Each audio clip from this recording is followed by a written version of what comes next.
Now,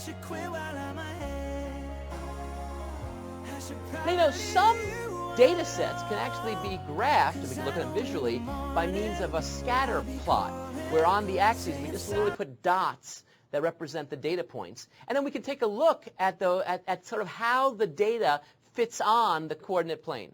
Let me show you some possibilities for how the data might look. For example, we might see a scatter plot that looks like this. Again, just notice each of those points represents a data point, so each point here. And you'll notice that there's something going on here. In some sense, there's correlation. They're correlated. It seems as though as this object is getting larger, then this direction is getting larger too. The plot kind of was going in this direction. So as this variable changes and gets bigger, this variable is increasing as well. At least that's what the data seems to indicate. And so we'd say that this is positively correlated. Positively correlated. And it is kind of tight, and it's clear that things are going up as each of these variables increases. And so I'd say this is actually strong positive correlation. Now, take a look at this example. Again, we see this upward trend that as this variable increases, the data also has this variable increasing. So I'd say this is also positive correlation, but not as strong as this. Do you see the difference? It's kind of, I think so. I'd call this weakly positively correlated, or weak positive correlation. Here's another potential scatter plot. The data is all over the place. Doesn't seem like there's any kind of obvious correlation like this. Here, as this variable increases, some of the data are big, some data is small. So really there's no correlation here at all. What about here? Well, here there seems to be a slight trend downward, that as this particular variable increases, the other variable seems to be decreasing. So I'd say this is a negative correlation and kind of weak, so a weak negative correlation.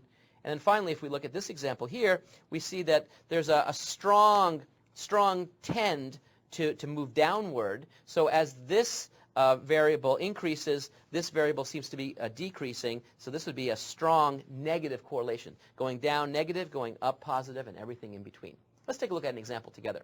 So we're going to be given a table that shows the number of runs scored by a softball team in the first 7 games of the series. And so now here's our challenge: to use the given data to make a scatter plot, and then to look at the scatter plot and try to describe if there's any correlation there at all. So let's give this a shot right now. So here is the table. You can see the first 7 games, and this is the number of runs scored. The first game, there were 3 runs scored. Second game, there was 1 run scored. By the 7th game, we had 12 runs scored. So these are linked like that. And if I think of this as x comma y, we can actually graph on a coordinate plane what we see. And I want to do that right now. And I want to do that live. That's right. I'm going to do it in front of you right now.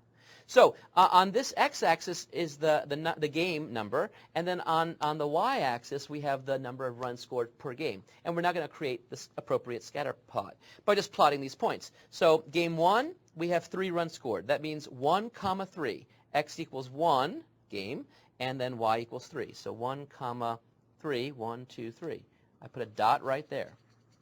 First dot on my scatter plot. Then 2 comma 1. 2 comma 1. Then 3 comma 5. So 3, and I go all of 4, and I go up 1 to 5. And then 4 comma 9. So at 4, we have 9 runs scored. That's right between 8 and 10. And then at 5, we have 12 runs scored. Wow, so at 5, there's all the way 12. That's 10, 11, 12, way up here. And then at the 6th game, we scored 10 runs. So 6th game, we have 10 runs. 10, 6, 10. And then the 7th game, we had 12 runs. So the 7th game, we have 12 runs, and we stop. This represents the scatter plot for this particular data set. Now, is there a correlation? Well, if we look at it visually, there definitely seems to be this upward trend. I'd say this is, in fact, positively correlated, because as the number of games increases, the number of runs scored seem to increase as well. Is this reasonable? Absolutely, right? In fact, you might expect this. The more games you play, of course, the more practice you have, and therefore the better you become at it. And that's what this data set is articulating, and in fact, we're seeing it visually through a scatter plot. So it's kind of cool that even baseball allows us to, even looking at scatter plots and math allows us to understand even baseball better. So here we go. Try it again. Let's see. That was a foul. That's called a foul here on the studio.